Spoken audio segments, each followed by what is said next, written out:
अस्सलाम वालेकुम नाज़रीन, प्रोग्राम तमाशा के साथ फ़ात शहबाज़ ख़ान। इंतहाई दिल खराश वाक़या है और ये वाक़यात उन वाक़यात में शुमार होते हैं जिनका बराह रास्त ताल्लुक़ नेगलिजेंस के साथ है। महकमा जो है वो अगर लाइनमैन्स को और अपने उस स्टाफ को जो फर्स्ट रिस्पोंडेंट है अगर उसको प्रोटेक्ट नहीं करेगा तो फिर अवामुन नास को प्रोटेक्ट करने की ज़मानत कैसे लेगा। और ये अगर आपसे हम पिछले 24 घंटों का डेटा शेयर करें तो 24 घंटों में 3 लाइनमैन जो हैं वो शहीद हो चुके हैं। और अगर 2 माह की बात करें तो 37 अफराद जो हैं वो जान से गए जो लाइनमैन हैं। और जनवरी से लेकर आज के दिन तक 43 अफराद जो हैं वो लुक़मा अजल बने सिर्फ नेगलिजेंस की वजह से। और आज तक महकमों की तरफ से, सबसे बढ़कर हुकूमतों की तरफ से कभी ऐसा नहीं हुआ कि किसी ने इनकी दाद रसी की हो, कोई घर पहुंचा हो, किसी ने अशकशोई की हो या इवन इन शोहदा के बच्चों के पास तक आया हो। एक लाइनमैन जो है उसके कंडक्ट में क्या क्या SOPs शामिल हैं, किन किन पैरामीटर्स में और किन किन सर्कल्स में वो काम कर सकता है, ये तो आपके साथ शेयर करेंगे। लेकिन ये जब खंभों पे चढ़ जाते हैं और महकमा इन्हें सपोर्ट नहीं देता, महकमे की तरफ से रेलिवेंट गैजेट्स जब इन्हें नहीं दिए जाते, तो फिर और सबसे बढ़कर जहां हम मौजूद हैं यहाँ ज़फ़र ख़ान साहब की डेड बॉडी जो है वो उनकी रहाइश के ऊपर आ चुकी है। और आप ये देखें कि जहाँ ये काम कर रहे हैं वहाँ लाइव कनेक्शन मौजूद है, वहाँ करंट आ रहा है जिसकी वजह से करंट लगने से इनकी शहादत वाक़या हुई। ये वाक़यात कब तक चलेंगे, सद्देबाब इसका क्या है।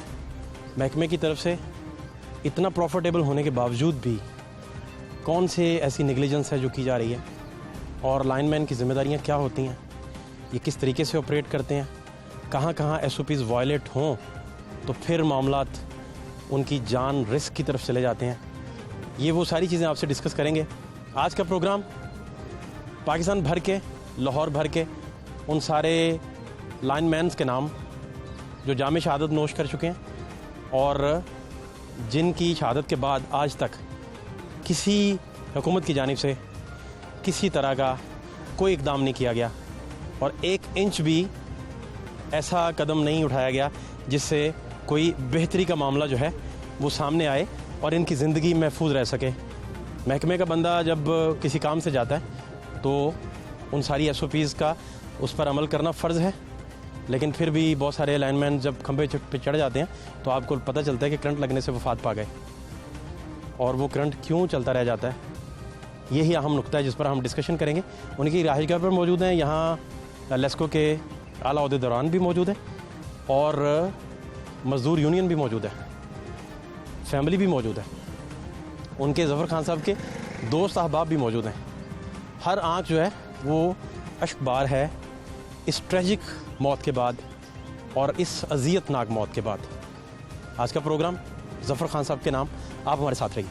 मेरे साथ साजिद काज़मी साहब मौजूद हैं और आप सीनियर मज़दूर रहनुमा हैं, और इनके साथ मेरे साथ जो अहबाब मौजूद हैं इन्होंने ज़फ़र ख़ान साहब के साथ हॉस्पिटल में भी 24 घंटे गुजारे और अब तक ये उसी जगराते के साथ, इस ट्रेजिक मौत के साथ इनकी रहाइशगाह पर मौजूद हैं। और यही वो लोग हैं जो बताएंगे कि क्या मामलात हैं बेसिकली और कहाँ कहाँ नेगलिजेंस हो रही है, कौन से ऐसे पॉइंट्स हैं कि जो लूप होल्स हैं, जो महकमाना लूप होल्स हैं जिनकी वजह से पूरे की पूरा ख़ानदान तबाह हो जाता है, लेकिन किसी को कोई फ़र्क नहीं पड़ता सवाए कुछ दिन की सस्पेंशन के, किसी कोई टस से मस नहीं होता। और सबसे बढ़कर वज़ीर-ए-आज़म पाकिस्तान अगर इसका नोटिस लें, आला अदलिया की जानिब से इन चीज़ों का नोटिस लिया जाए, तो ये गैर मामूली वाक़यात हैं कि पिछले 24 घंटों में आपके 4 लाइनमैन जो हैं वो शहीद हो जाएं और 43 पूरे मुल्क में लोग शहीद हो जाएं। और इसके साथ साथ 2 महीनों का डाटा लें तो 37 लोग वफ़ात पा जाएं ये गैर मामूली वाक़यात हैं। और इस तरह के 6 महीने लेस्को की तरफ से, लेस्को यूनियन की तरफ से, लेस्को के मुलाजमीन की तरफ से, इनके आला ओहदेदारान की तरफ से इतने खौफनाक 6 महीने किसी ने नहीं देखे। अभी कुछ देर पहले सवाबी से भी यही कॉल आई कि वहाँ भी लाइनमैन शहीद हो गए हैं। तो आप अगर लाइनमैन को प्रोटेक्शन नहीं देंगे, गैजेट्स नहीं देंगे, उनका वो सारा सामान मुहैया नहीं करेंगे और उन SOPs पर अमल दरामद नहीं करवाएंगे कि किस तरीके से उसने ऑपरेट करना है और किस तरीके से एक बंदा खंबे पे चढ़ा है तो कनेक्शन चलता रह जाता है। ये ज़फ़र खान साहब के अलावा भी बहुत सारे वाक़यात ऐसे हैं जिनमें करंट लगने से ही शहादत वाक़या हुई, कुछ जगहों पे पोल टूटने से भी शहादत वाक़या हुई। तो ये सारी चीज़ें काज़मी साहब से पहले लेते हैं, इनसे गुफ्तगू करते हैं। काज़मी साहब, इंतहाई दुख की घड़ी है। दुनिया मीडिया ग्रुप, हमारा सारा चैनल, हमारा प्रोग्राम, हमारी टीम जो है वो आपके गम में, दुख में बराबर की शरीक है। आपका कुलीग, आपका भाई और एक रिस्पेक्टेड पर्सनैलिटी जो है इतनी अज़ियतनाक मौत की वजह से उसकी फ़ैमिली जो है वो अशबार है। मुझे बताइए कि ये सानेहात क्यों जन्म ले रहे हैं और पिछले 6 महीने इतने डार्क एजेस वाले क्यों लग रहे हैं? क्या वजह है काज़मी साहब? ये बड़ी कर्बनाक और अज़ियतनाक कैफियत में हम इस वक्त खड़े हैं। मैं यही कह सकता हूँ, इन्ना लिल्लाहि व इन्ना इलैहि राजिऊन। अभी आप बात कर रहे थे स्वाबी में लाइनमैन शहीद हुआ है, अभी 1 घंटा पहले शाह पसंद। इसी तरह मुस्तफ़ा टाउन में रात को 1:30 पौने 2 बजे के करीब शहादत हुई रियासत अली की। इसी तरह समनाबाद में शहादत हुई काशिफ की। और ये हमारा साथी जो कल ज़ख्मी हुआ था, मेरे साथ इस वक्त सब डिवीज़न के चेयरमैन मलिक जुल्फ़कार और सेक्रेटरी नदीम डार खड़े हैं। ये कल जब हादसा हुआ उस वक़्त से लेकर आज तक, अभी तक ये इस वक्त ये ऑन टोज़ हैं। ये रात को लेटे नहीं, सोए नहीं, ये उसकी तीमारदारी में उसकी जान बचाने की कोशिश में करते रहे, अनथक कोशिश की, लेकिन ये कुदरत का फ़ैसला था कि उसको शहादत नसीब हुई। 4 बंदे, 4 जाँ फरोश, 4 जाँबाज इस मुल्क व मिल्लत के लिए अपनी जान कुर्बान कर गए और दर्जा शहादत हासिल किया उन्होंने।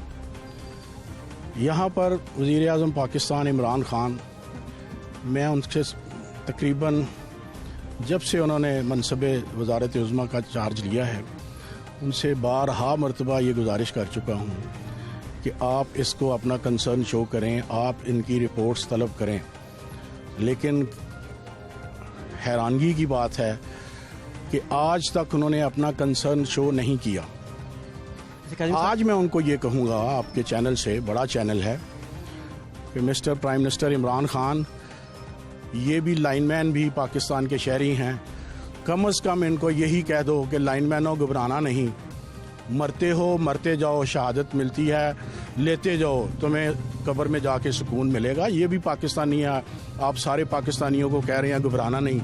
इनके लिए आप कुछ नहीं कर सकते, तो इनको कम से कम यही कह दें कि घबराना नहीं।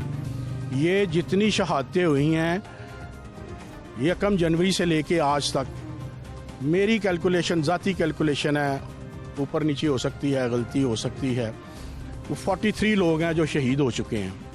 43 में से प्राइम मिनिस्टर पाकिस्तान ने, सदर पाकिस्तान ने, पावर मिनिस्टर ने, पावर सेक्रेटरी ने, MD पेप्को ने, किसी एक ने भी एक ताज़ीती पैगाम भी नहीं दिया, कोई कंसर्न शो नहीं किया। बाबा पावर मिनिस्टर इतना ही कर देते कि वो रिपोर्ट्स तलब कर लेते, वो पुराने केसों में ना जाएं, वो इन 43 शहीदों का वो पता करें कि ये शहीद क्यों हुए हैं, इनकी रिपोर्ट्स दें, कहाँ नेग्लिजेंस। लाइनमैन को महकमा क्या क्या देता है गैजेट्स में जिसमें उसकी बचत हो सके? आज के दिन तक क्या हालात हैं? T&P एक उसकी फुकदान, उसकी कमी क्रॉनिक डिजीज़ है, ये कभी भी पूरी नहीं हुई, और जब कभी भी मिलती है वो सब स्टैंडर्ड मिलती है और नाकिस मिलती है। ये हमारी मैनेजमेंट इसमें कमज़ोर है। उसकी कमज़ोरी की वजह यह है कि फ़ंड्स होने के बावजूद वो फ़ंड्स इस्तेमाल नहीं कर सकते, कि उनके ऊपर एक BOD, नाम नेहाद BOD बिठा दी है जिनमें से कोई भी इंजीनियर नहीं है, वो सब कारोबारी हजरात हैं, सनतकार हैं, जागीरदार हैं, सरमायादार हैं। और इस मुल्क को सनतकार, सरमायादारी निज़ाम ने कितना नुकसान पहुंचाया, कितना फ़ायदा पहुंचाया है, ये मुल्की हालात आपके सामने हैं। बकेट्स कितनी है हमारे पास? बकेट्स इस वक्त मेरा ख्याल है 35 और 40 हैं, जबकि हमें 250 के करीब दरकार हैं। बकेट अगर एक लाइनमैन के पास हो अवेलेबल, तो ये कितने फीसद बेहतरी रहती है कि हादसे से वो बच सकता है? ज़िंदगी मौत का तो फैसला अल्लाह के पास है जी, लेकिन 80 से 90% हादसा कम हो जाएंगे अगर बकेट साहब के 35 हैं। एक सब डिवीजन में कम अज कम 2 गाड़ियां होनी चाहिए, साथ उनके ट्रेंड ड्राइवर भी होने चाहिए। सबसे पहले फौरी तौर पर, अभी पहले भी 12 मरतबा कहा है, आज इस शहीद के घर में खड़े होकर फिर कह रहा हूं कि फौरी तौर पर बकेट फिटेड गाड़ियां जंगी बुनियादों पर मुहैया की जाएं। और जो बकेट फिटेड गाड़ियां मौजूद हैं 35-40 जो आप फरमा रहे हैं, वो कहाँ इस्तेमाल होती हैं? लाहौर में तो वो मोस्टली इस्तेमाल होती नजर ही नहीं आती। बहुत कम है ना जी। अब जब 250 दफ्तर जब आपको नजर आएगा तो उसमें से 30-35 की तो कोई ऐसी कुछ भी नहीं है। ठीक। दूसरी बात ये कि यार्ड स्टिक रिवाइज की जाए, एट प्रेजेंट जो कनेक्टेड लोड है उसके मुताबिक, नंबर ऑफ कंज्यूमर्स के मुताबिक और लेंथ ऑफ HTLT लाइन के मुताबिक यार्ड स्टिक रिवाइज की जाए। उसके साथ जितने भी, जैसे भी गलत या सही, मैं उस बहस में नहीं जाना चाहता, लाइन स्टाफ डेस्क जॉब कर रहा है, फील्ड में काम नहीं कर रहा, उनके डेजिग्नेशन चेंज किए जाए, केडर चेंज किए जाएं। वहाँ पर भी पोस्टें खाली होंगी, उन सब पोस्टों के निस्बत लाइनमैन जो है वो सबसे अहम है, लाइन स्टाफ की भर्ती की जाए। और एक सवाल मैं हुकाम बाला से करूँगा कि पिछले दिनों आपने SDO भर्ती किए, रेवेन्यू ऑफिसर भर्ती किए, आपने बिल डिस्ट्रीब्यूटर भर्ती किए, 1000 असिस्टेंट लाइनमैन के लिए आपने टेस्ट लिए, बच्चों ने टेस्ट दिए, उन्होंने वो फीसें अदा की आपके NTS टेस्ट की, उनको आप लोगों ने क्यों भर्ती नहीं किया? ये महकमा ये क्यों जवाब तलबी नहीं करते? मिनिस्टर क्यों नहीं करते? सेक्रेटरी पावर क्यों नहीं करते? काज़मी साहब, ये महकमा बहुत खसारे में है कि ये भर्तियां नहीं हो पाती, या ये क्या मामला क्या है? आम बात है। जितनी डिस्ट्रीब्यूशन कंपनियां हैं पाकिस्तान में, बिजली की तरसीली कंपनियां हैं, ये पैदावारी प्रॉफिटेबल इदारा है। इसको नोच के खा रहे हैं सियासतदान, सनतकार, जागीरदार, पानी चोर, गैस चोर, बिजली चोर, टैक्स चोर, ये लोग इस मुल्क को नोच के खा रहे हैं और मलबा और जिम्मेदारी जो है ये कमज़ोर लोगों पर डाल रहे हैं। अगर आज भी इन शहादतों के बाद भी हुकूमत ने संजीदा रवैया इख्तियार ना किया तो हम समझेंगे कि उन्होंने हमें मजबूर कर दिया है। जो आज तक कायदे मजदूर जनाब खुर्शीद अहमद ने जिसकी कॉल नहीं दी, हमें मजबूर कर किया जा रहा है कि हमारे कायद वो कॉल दें और हम पूरे मुल्क की बिजली बंद कर दें। एहतजाजी तौर पर अगर हमने 1 घंटा भी बंद की तो पूरे मुल्क के मामला बैक जुम्बश मेरे कायद के एक इशारे से सब बंद हो सकते हैं। लेकिन कौम के, मुल्क के वसीतर मफाद के लिए हम इंतहा तक नहीं जाते। मैं आज भी अपील करूँगा आला अदलिया से, प्राइम मिनिस्टर पाकिस्तान से, कि खुदा के लिए इन शहादतों का नोटिस लें, इनकी जवाब तलबी करें, इनसे पूछें कि ये क्यों हुआ है और इसका कौन जिम्मेदार है। आज तक जो शहादतें हुई हैं उनका आपने क्या इंटेरोगेशन की है, कितने लोगों को फिक्स किया है, और जो इंटेरोगेशन करने वाले थे वो आज तक अगर किसी को सज़ा नहीं दे सके तो उनका भी मुहासबा करें। काज़मी साहब, मुझे ये जानना है कि ज़फ़र साहब की शहादत का एग्जैक्टली वाक़या ये किस तरीके से जो आप तक अब तक पहुँचा। शायद अभी कुछ चीज़ें आना बाकी हों, शायद बहुत सारी परतें सुलझना बाकी हों, लेकिन जो अभी तक आप तक इन्फॉर्मेशन आई है वो क्या है? यस, में टेक्निकलिटीज़ इन्वॉल्व हैं। हमारा बड़ा कम्प्रीहेंसिव SOP है सेफ्टी का, CO साहब ने उसकी इंक्वायरी लगवा दी है। क्या है SOP? और हमारे CO ने, चौधरी अमीन साहब ने जो काम किया है वो पूरे पेप्को में इससे पहले कभी नहीं हुआ। हमेशा पहले छोटे स्टाफ को मुअत्तल किया जाता था, उन्होंने डायरेक्टर सेफ्टी और डिप्टी डायरेक्टर सेफ्टी को मुअत्तल किया है। डायरेक्टर सेफ्टी की क्या क्या रिस्पॉन्सिबिलिटीज़ हैं? सारी रिस्पॉन्सिबिलिटी सेफ्टी के मुतल्लक और TNP के मुतल्लक डायरेक्टर सेफ्टी की ही होती हैं। और ये 54 साल कोई भी लाइनमैन खंबे पे चढ़ सकता है? ये SOP है? 55 SOP है इसका कि आफ्टर 55 कोई लाइनमैन ऊपर काम नहीं करेगा। 56 साल के हो गए ज़फ़र साहब? काम करेगा। ज़फ़र साहब अबाउ 55 थे अगर ये, लेकिन ग्राउंड पर ही इनकी शहादत हुई है। लेकिन जो इसके अलावा जितने भी लाइनमैन शहीद हुए हैं वो ऊपर ही शहीद हुए हैं। और अगर वो 56 से 55 से अबव हैं तो ये भी मैटर इंक्वायर होना चाहिए और इसके भी लोगों को फिक्स करना चाहिए जो रिस्पॉन्सिबल हैं। ये आप बता रहे थे टेक्निकलिटी पूछ रहे हैं क्या थे? कि ये जो हादसा हुआ है इसके लिए मलिक जुल्फकार साहब मेरे साथ मौजूद हैं, वो सब डिवीजन के चेयरमैन हैं और ये टेक्निकलिटीज़ को भी समझते हैं, मामलात को भी समझते हैं, तो मेरे से बेहतर ये आपको ये बताएं। मलिक साहब, इंतहाई सोगवार लम्हा है, आपके साथी आपके करीबी शहीद हो गए, क्या है ये टेक्निकल ग्राउंड्स पे थोड़ा हमारे व्यूअर्स को, देखने वालों को अगर समझा सकें। बिस्मिल्लाहिर्रहमानिर्रहीम। जैसे काज़मी साहब ने फरमाया, बहुत बड़ा दुख की ये एक आसान है। पूरे पाकिस्तान में जो हो रहे हैं वो तो लाइनमैन ऊपर चढ़ के काम कर रहे हैं। मैं प्राइम मिनिस्टर साहब से यही बात कहूँगा, हमारे जो फ़ौजी जवान हैं ये कभी कोई किसी जगह पे कोई कह लें कि कोई ऑपरेशन करना है या कोई ऐसी है चीज़, तो वहाँ जाते हैं तो हमारा तो लाइनमैन हर वक्त जंग की हालत में रहता है। घर से बच्चों से खुश आता है, आगे जाके लम्हा फिक्रिया सबसे बड़ा। मुझे बहुत अफसोस के साथ अपने डिपार्टमेंट पे आ रही है बात। काज़मी साहब ने फरमाया टेक्निकली मैं आपको बताता हूँ, आज से 5 दिन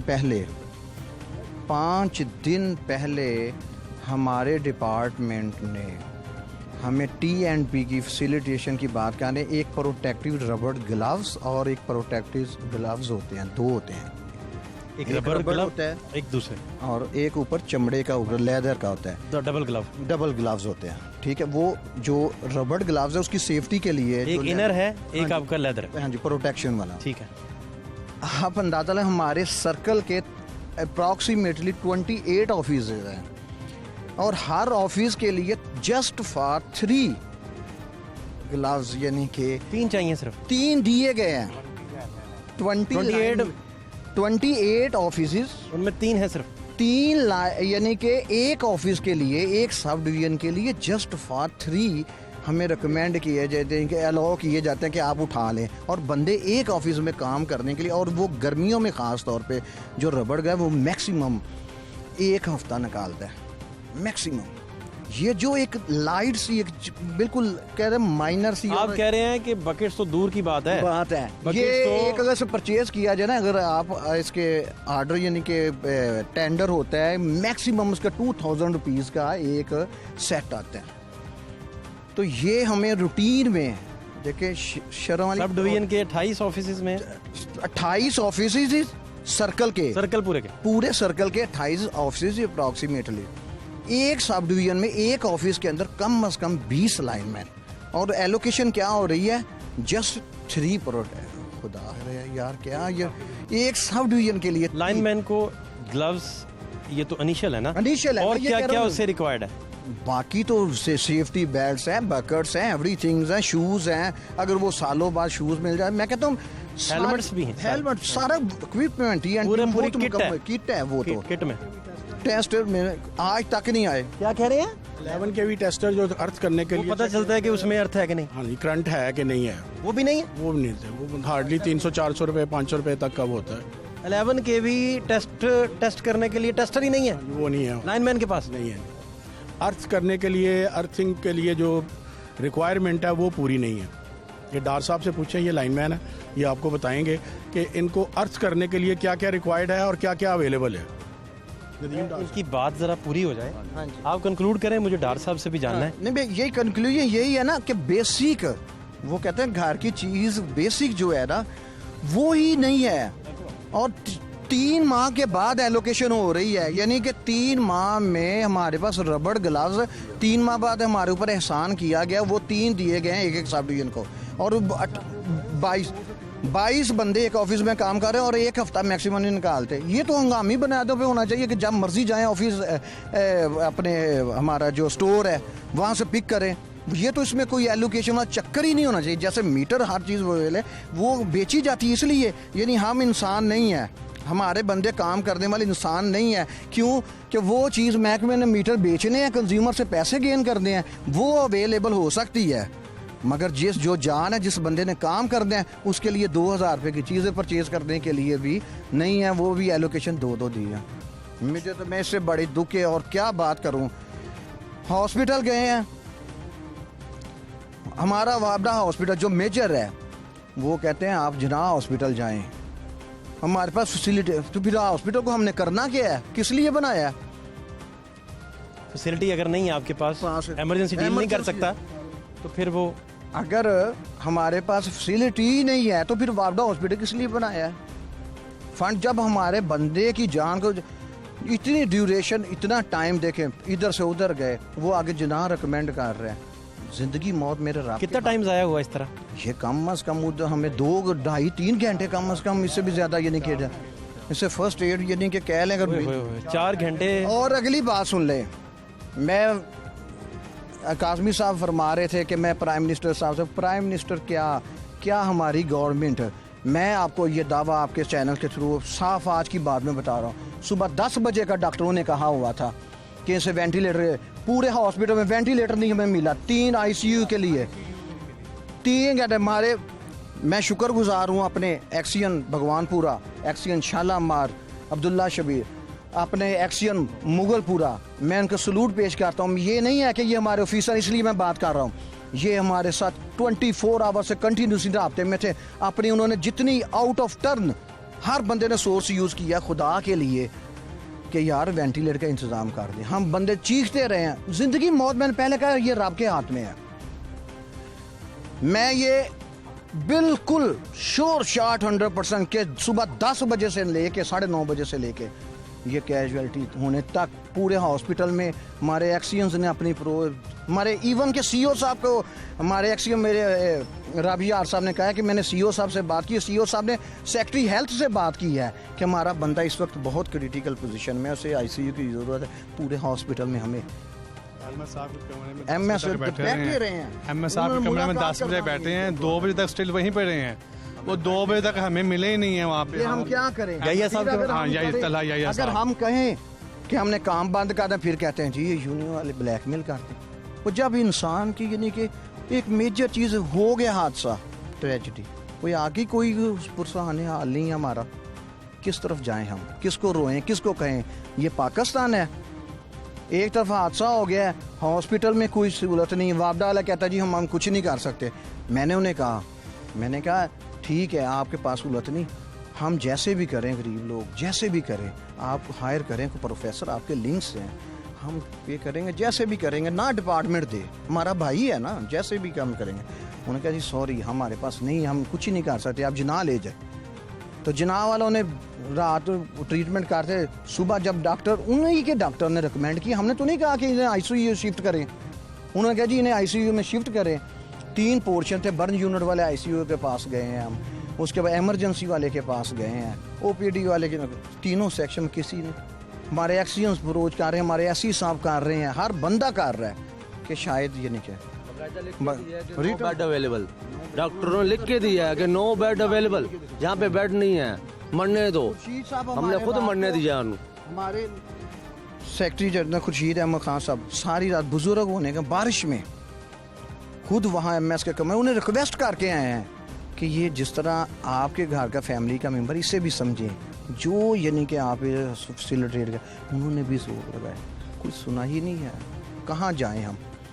अगर हम कहते हैं काम बंद करते, फिर कहते हैं महकमे को ये लोग चलने नहीं, हमने क्या चलने देना है? आप लोग हमें नहीं, जिंदा नहीं रहना चाहते।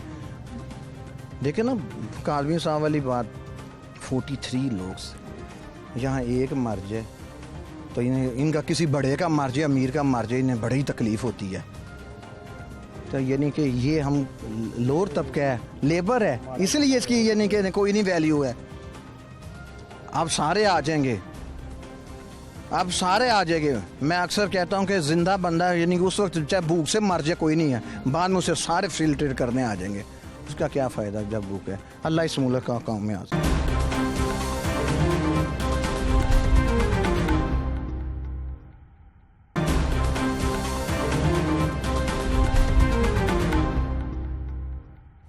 अस्सलाम वालेकुम जी, वालेकुम। क्या नाम है आपका? मेरा नाम शौकत अली है। तो आप लाइनमैन रहे हैं? लाइनमैन 2012 में एक्सीडेंट हुआ, इसमें दोनों हादसा आया हो।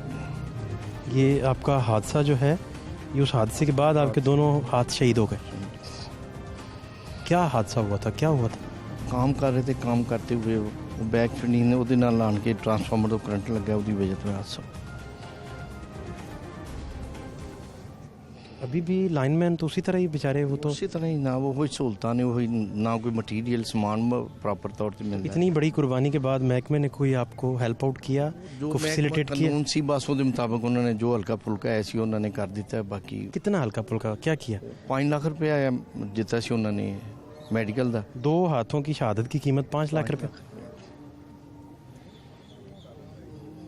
ਬਾਕੀ बहरहाल मैं तो हो गया मगर आइंदा बचन वास्ते जेह्ड़ा ना ताकि आइंदा जेह्ड़े साढ़े जवान ने जेह्ड़े कुर्बानियां पेश करते हैं उन्होंने वास्ते भी अच्छा बेहतर हो जाए, एक्सीडेंट तो बच सकन, अपने बच्चों के सिर ते रह सकन। अब तो आप टीवी पे जब भी देखते होंगे कि फलानी जगह फीडर ट्रिप कर गया, फलानी जगह लाइट ख़राब होगी, तो आपका दिल डर से धड़क उठता होगा कि लाइनमैन जाएगा और शहीद हो जाएगा। आप तो उस खौफ से खराब हो जाता, जो मौसम खराब तो उसलिए हो जाता है कि जो ही मौसम खराब होंगे साड़ी काम जो लोग आराम कर लेंगे ने सानू बाहर ही बाहर दौड़ना पैंदा। और बगैर ऐसी हालत कोई स्पेशल TNP या स्पेशल किट कोई नहीं साढ़े पास। कितने दिन आप जो है उस करंट के बाद हॉस्पिटल्स में रहे और कितना अरसा चला? तकरीबन वो पूरा हुण भी जाना पै रहा, अजे भी जा रहे हैं, अजे भी इलाज हो रहा है क्योंकि यह जख्म तो बजाय ठीक हो जाते हैं मगर अंदरूनी तौर पर नहीं ठीक होंगे है, वो वास्ते मेडिसिन खानी पैंदी है, जाना पैंदा है। बहरहाल अपील हुई है कि कोई ऐसा खुदारा कोई ऐसा सिस्टम तो इसमें जब आपको करंट को पीछे से बंद नहीं किया था जब आप चेक करने आए थे या क्या मतलब? SOP ट्रांसफार्मर तो ऐसी वो मुताबिक सी कि जो ट्रांसफार्मर एक होंदा ना उन्हें खराब हो ठीक करना तो फिर सप्लाई नहीं बंद की थी। उसकी होनी नहीं चाहिए वैसे बंद? नहीं हुण हो रही है, पहले नहीं सी होंदी, हुण हो होनी तो चाहिए ना जी। सप्लाई के बगैर आप कैसे कर सकेंगे? बस मुमकिन नहीं। बस ये तो है गुजारिश है कि जेडे अब आपकी जगह कोई भी लाइनमैन जब जाता है तो ट्रांसफार्मर वो बंद करते हैं, सप्लाई बंद करते हैं? अब करते हैं, उस वक्त नहीं करते, अब करते हैं। ये SOPs अगर इन्होंने बड़ी सोच समझ के बनाई होती तो आपकी ये जो कुर्बानी है इस मुल्क पाक के लिए, आवाम की खिदमत के लिए, ये कभी रायगा ना जाती। हुण भी हो सकता, चलो हुण जेडे आने वाली नस्लों को बचा लिया जाए ताकि हुण अगों हादसे गलती गुताई तो हादसे ना हो। आपको लगता है आने वाली नस्लें महफूज रह सकेंगी अगर ये चाहणगे तो फिर क्योंकि काम असी करना है ना, इन्हों ने काम नहीं करना है। स्टाफ होना चाहिए, बंडल सारा लाइनमैन ते आंदा है और लाइनमैन ते इस आसे भी सिर्फ स्टाफ की कमी की वजह आते हैं।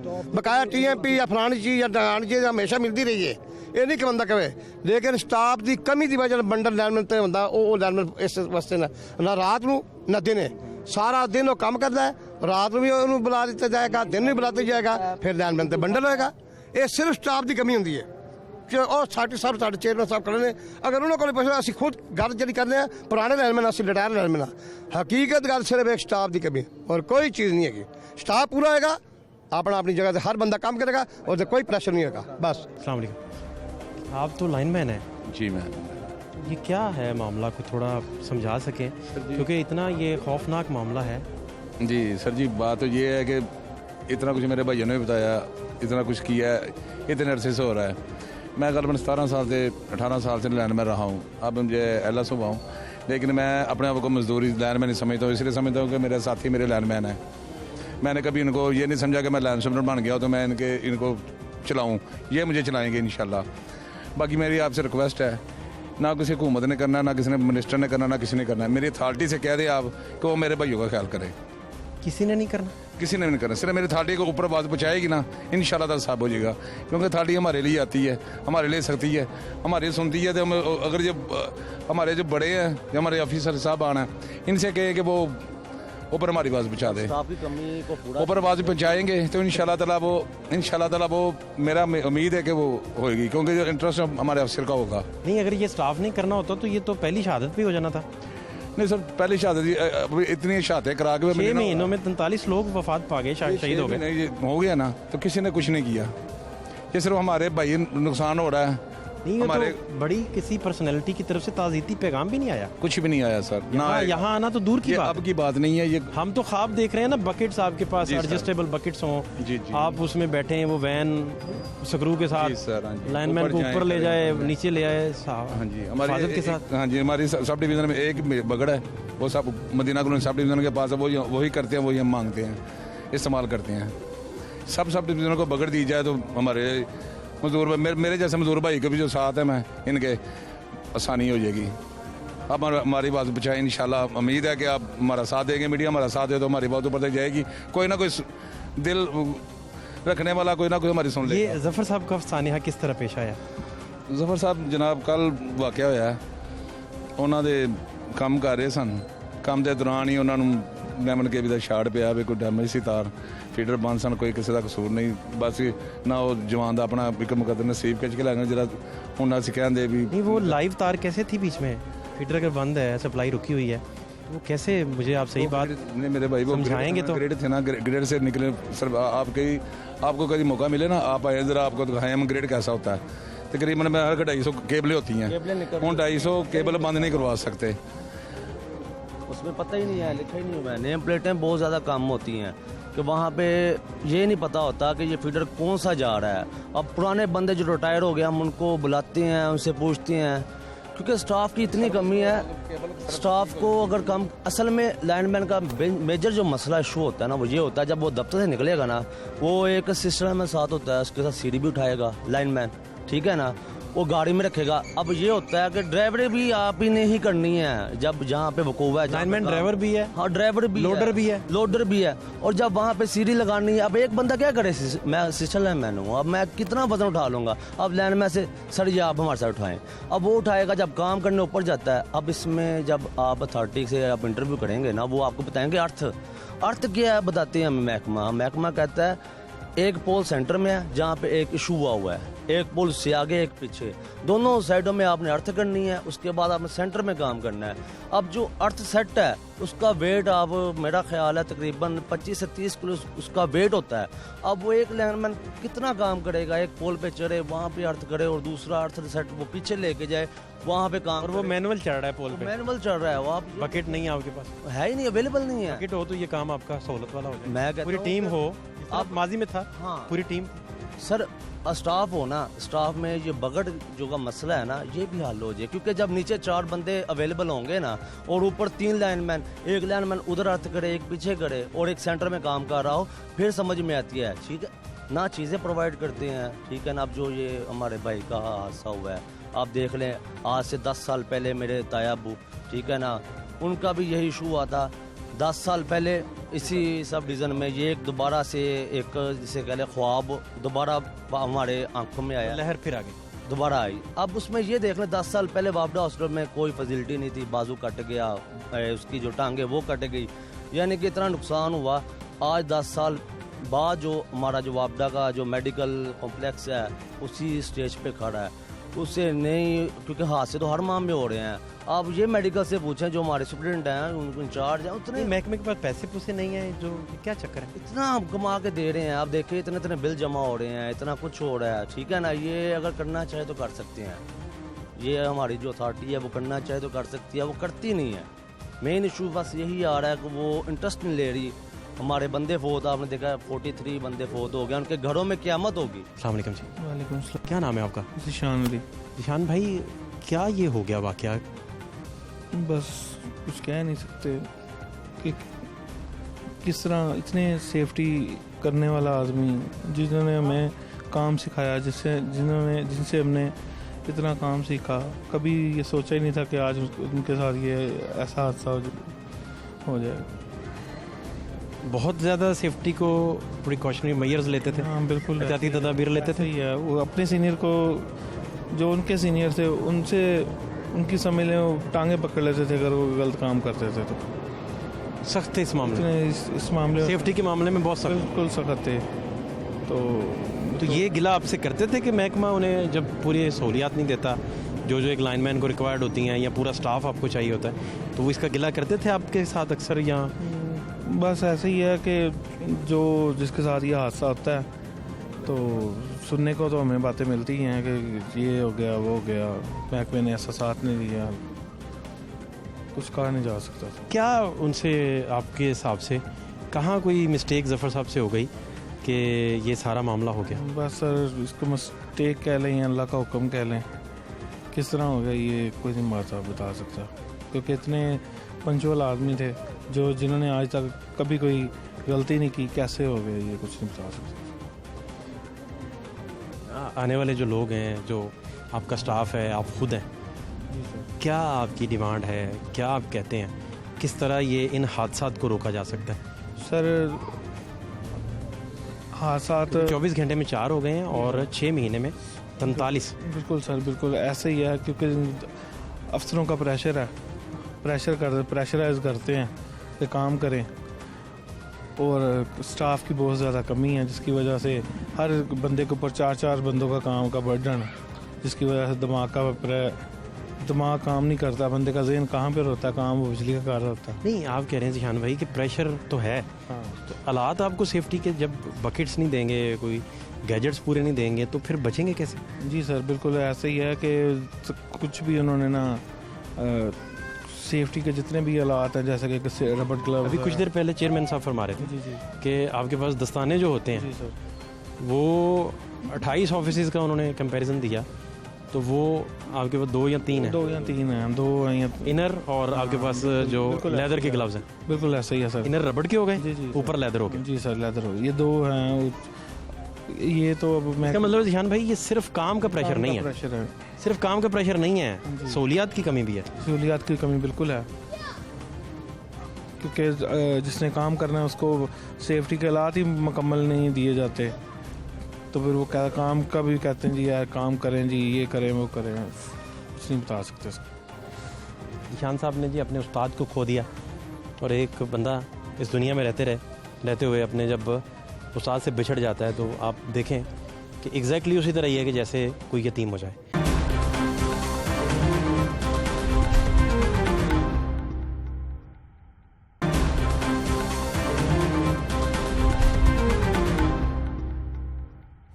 एक्सियन भगवानपुरा जी रबियार साहब इस वक्त मेरे साथ मौजूद हैं।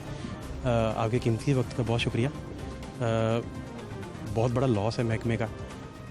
24 घंटों में तकरीबन 3 शहादतें हैं, और 6 महीने का डाटा अगर देखें तो अब तक उसमें 43 लोग शहीद हो गए। 2 महीने का डाटा देखो 37। तो लाइनमैन हिट हो रहा है, महकमे के अपने लोग, बैकबोन सर, ये पूरी रीढ़ की हड्डी है आपकी, इतने बुरे तरीके से ये इस दुनिया को छोड़ के जा रहे हैं। क्या वजह आप देखते हैं? बिस्मिल्लाहिर्रहमानिर्रहीम। एक रिसर्च के मुताबिक जो एक इंसानी लॉस हुआ है, इसकी कीमत तो हम अदा नहीं कर सकते, इसकी अरबों रुपए की कीमत है। ट्रू, इसमें कोई शक नहीं कि हम एज ए मुस्लिम कह देते हैं कि अल्लाह की रज़ा थी, लेकिन जो एक इंसान की कीमत है ना, वो अरबों डॉलर है। तो ये जो इशू इस वक्त हो रहा है, उसमें जो रीज़न जो बन रही है, उसमें एक तो ये मानसून स्टार्ट हुआ है, थोड़ा सा काम का प्रेशर आया है, डेली बारिश होती है, उसकी वजह से हमारा जो सिस्टम है उसकी डेड शॉट फीडर बहुत ज़्यादा है, कंप्लेंट्स ज़्यादा आती हैं, उसकी वजह से वो उसका प्रेशर आता है। वो कुछ अरसे से महकमे ने भर्ती नहीं की, बल्कि हर साल सैकड़ों लाइनमैन रिटायर हो जाते हैं। दूसरा, उसके अगेंस्ट पाकिस्तान के अंदर 10% हमारी एनर्जी की ग्रोथ रेट है, यानी 10% हमारा सिस्टम इन्हांस हो रहा है, और उसके अगेंस्ट लाइनमैन जो हैं वो रिटायर हो रहे हैं। तो ये मेरी अथॉरिटी से रिक्वेस्ट है कि इसको जल्द से जल्द जो है, जो यार्डस्टिक के मुताबिक लाइन स्टाफ की ज़रूरत है, उसको भर्ती किया जाए, जिसकी वजह से बड़ी उम्मीद है कि ये हादसा से बचा जा सके। अच्छा रबियार साहब, ये बात कितनी दुरुस्त है कि जो आपके लेदर ग्लव्स हैं, इनर और आउटर, रबर वाले और लेदर ग्लव्स, इनका फुकदान भी इतना है कि हर ऑफिस में 1-1, 2-2 जोड़ियाँ इनकी जस्ट पड़ी हैं, ये बात दुरुस्त है? इसमें अथॉरिटी ने कुछ अर्सा पहले ये कमी थी, लेकिन उसके साथ अथॉरिटी ने हर सब डिवीज़न में हर महीने 15,000 रुपये मिलते थे, ताकि इस कमी को दूर किया जा सके। एक्चुअली बात ये है कि जो हादसा में मेन रीज़न बनती है वो ये है कि 11 kV जो सिस्टम है ना, इसके लिए ग्लव्स बने ही नहीं हुए। Very true. मतलब है कि ये LT के लिए मेन है। अब ग्लव्स करंट का जो आना है उसमें ज़्यादा मिस्टेक होती थी, सिस्टम को अर्थ नहीं किया जाता था, तो उसकी वजह से मेनली 50 बल्कि 70% हादसा तो अर्थ की वजह से होते हैं। अब जैसे हमारा हादसा है, अब अल्लाह की कुदरत को क्या मंजूर था कि एक बंदा ज़मीन पर खड़ा है, और ज़मीन पर खड़े हुए उस काम ही रहा है, ड्यूटी कर रहा है, इसमें कोई शक नहीं, लेकिन उसका पाँव बारिशों की वजह से कीचड़ से या वो तार से फिसला है। लेकिन इसी के साथ वो सीढ़ी टूटने वाला वाक़या, पोल टूटने से, करंट रह जाने से, ये सारी चीज़ें। वैसे हाँ जी, मैं आपकी बात कर रहा हूँ, मैं समझ रहा हूँ। जैसे हमारा हादसा हुआ है, इसके अंदर अब कुदरत को मंजूर था, क्या मंजूर है कि ये अब उसकी शहादत हुई है, तो पाँव फिसलने से कि वो बंदा एक लाइव और केबल पे टच होता है और केबल जो है पंक्चर होती है और वो बंदे की ज़मीन पे खड़े हुए शहादत हो जाती है। बाकी जो आप कह रहे हैं कि ये हादसा, अब वो बड़ा अफसोस है जब कि जो सीढ़ी वाली बात, आप डाटा सारा देखें ना सर, तो उसमें आप सारे थ्रू आउट 70 साल का डाटे की बजाय आप सिर्फ 2 साल का इन 6 महीनों पे आ जाएं, उसका एनालाइज आपको करें तो बहुत सारे हादसा ऐसे हैं जिनमें बहुत सारी जगहों पे नेग्लिजेंस है, बचत मटेरियल की जो है वो क्वालिटी जो है वो नहीं है। जैसे अब रात को, अब वो सीढ़ी टूटी है या सीढ़ी से गिरा है ये मुझे भी पता नहीं है जी। अगर वो गिरा है तो फिर अब उसका बेल्ट टूटा है या क्या हुआ ये भी देखते हैं। बकेट्स भी सर हमारे पास नहीं है, 250-300 बकेट्स। सारे कल बकेट भी थी इस वाले साने में थी, लेकिन ओवरऑल हमारे पास 35-40 मैंने सुना है बकेट्स हैं, 250-300 होनी चाहिए कम से कम। बिल्कुल हर सब डिवीज़न में एक बकेट होनी चाहिए और बल्कि ट्रेनिंग की जाए, विद ड्राइवर होनी चाहिए और ड्राइवर भी कम से कम 3 शिफ्टों में लगाए जाएँ। एक शिफ्ट में 8 घंटे की होती है, उस ड्राइवर को 24 घंटे नहीं यूज़ करना चाहिए। हर शिफ्ट में एक ड्राइवर और बकेट चाहे वही यूज़ होनी चाहिए। ये सर महकमा बहुत ज़्यादा लॉस में जा रहा है कि ये सारी चीज़ें जो बुनियादी हैं, मैंने सुना कि 11 kV के टेस्टर तक भी टूल बॉक्स सर नहीं है लोगों के पास। कर रहे हैं ना कि ये जो T&P है ये हमारी तो 0.0001% भी लागत नहीं बनती, इससे ना महकमे को कोई लॉस नहीं। T&P के आइटम जितने भी हैं, गाड़ियाँ, ये कुछ भी नहीं है। महकमा हमारा खरबों का है। सर लाइनमैन देखे ना, ये कंप्यूटर पे बैठा है, वही गाड़ी चला रहा है, वही सीढ़ी लोड करता है, वही जाके अर्थ लेके जाता है, वही जाके खंबे पे चढ़ रहा है सर। और यकीन करें आप, उसके घर में फाकों का मसला ना हो तो वो कभी खंबे पे न सर चढ़े, क्योंकि उसके पास सहूलत ही नहीं है, वो खंबे पे चढ़ जाता है। ये फिर हमारी जॉब डिस्ट्रिक्शन है, इसके लिए ये हमारी ये चढ़े बगैर हमारा गुजारा नहीं है। नहीं, वो आप बकेट के जरिए भी चढ़ा सकते हैं ना। बिल्कुल ऐसे ठीक कह रहे हैं जी, बिल्कुल। अभी ज़फ़र खान साहब की फैमिली के नाम उन सारे लाइनमैन जो शहीद हो गए, जिन्होंने इस मुल्क पाक को अपनी शहादत पेश की, उनके नाम being custodian of Bhagwanpura, sir क्या मैसेज है आपका? मेरा यही मैसेज है कि अल्लाह ताला उनके दर्जात बुलंद करे, हम दुआ गो हैं और उनकी फैमिली को सब्र दे अल्लाह ताला। बहुत शुक्रिया सर। अस्सलाम वालेकुम सर। वालेकुम सलाम। इंतहाई सर ये अफसोस की घड़ी है, क्या आप देखते हैं कहाँ, बहुत सारे लोगों से मैं सिर्फ यही बात पूछ रहा हूँ सर कि कैसे इसे बचा जा सकता है, कैसे डेवलप किया जा सकता है चीज़ों को। रेक्टिफिकेशन नहीं आप जब तक सर करेंगे तो बचेंगे कैसे? बतौर सीनियर मेंबर यूनियन का और ये बतौर मीटर सुपरवाइज़र मैं अपना ये ख्याल बताऊंगा कि महकमे में कोई भर्ती नहीं हो रही, जो सबसे पहला इशू है।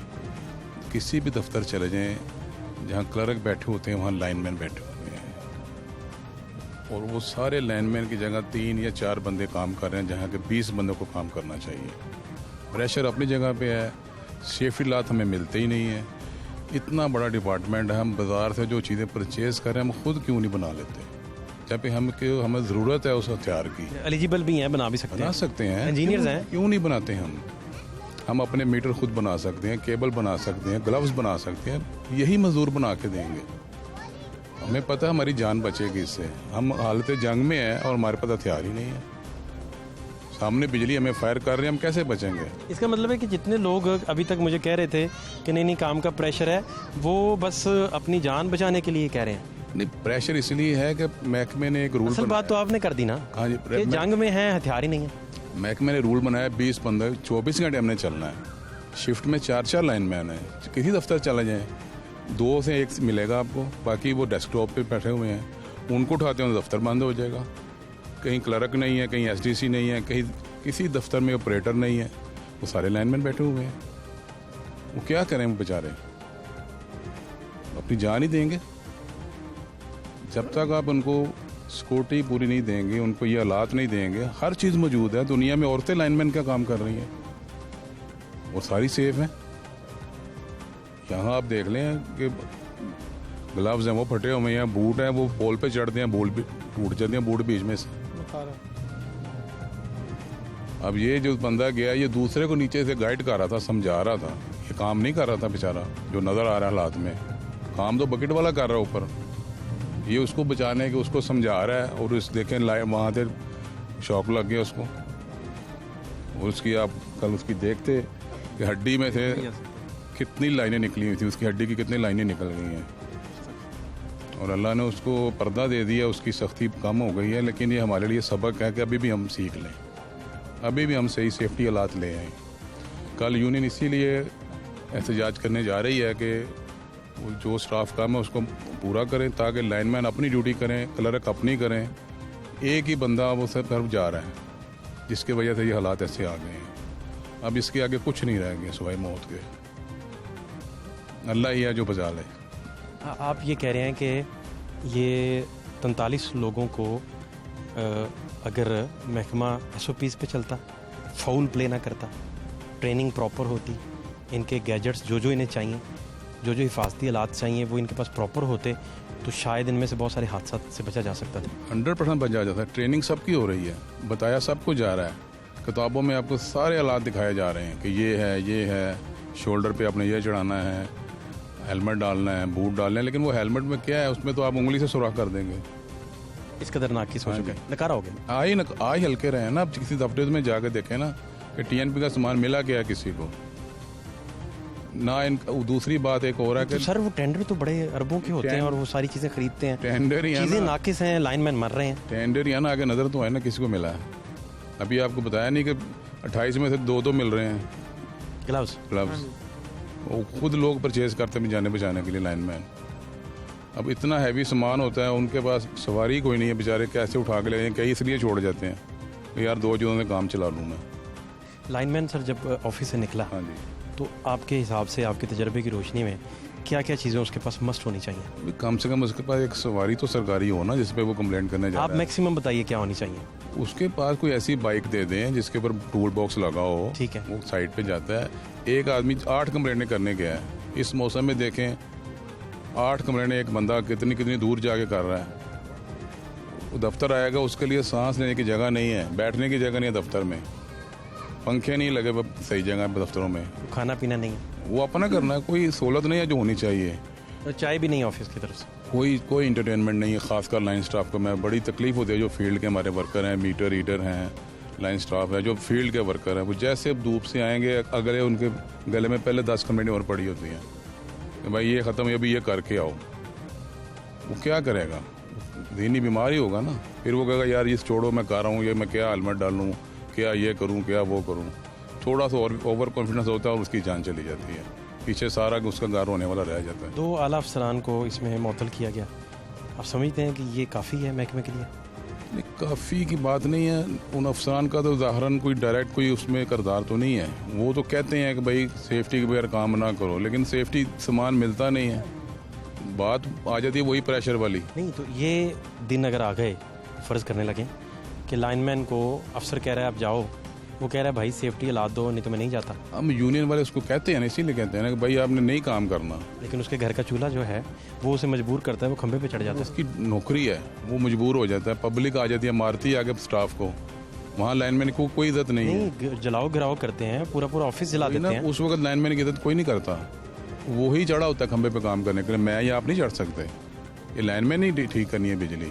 और उसकी देखिए इज्जत दफ्तर में लोग आते हैं, उसको गिरेबान से पकड़ा, तू लाइट नहीं मारी चला के गया। कई दफा लाइनमैन ऊपर चढ़े हैं, पोल दरमियान से टूटे हैं, उसके ओवरबर्डन किया पोल को आपने। कल देखे ना, आज सुबह वो सीढ़ी से गिर के मर गया, सीढ़ी टूट गई है, वो भी इंसान था।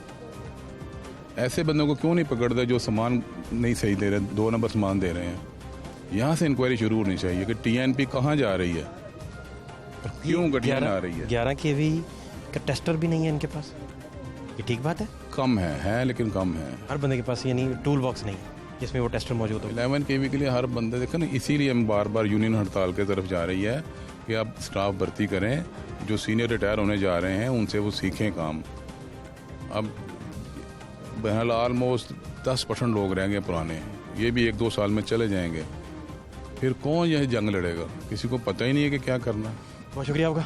आज का प्रोग्राम ज़फ़र खान साहब के नाम और उन सब लैंडमैन्स के नाम जिन्होंने शहादतें दी, अपने हाथ गंवाए, अपनी टांगें जो हैं इस महकमे को दी, और महकमे की जानिब से 11 kV को टेस्ट करने के लिए टेस्टर भी मौजूद नहीं है।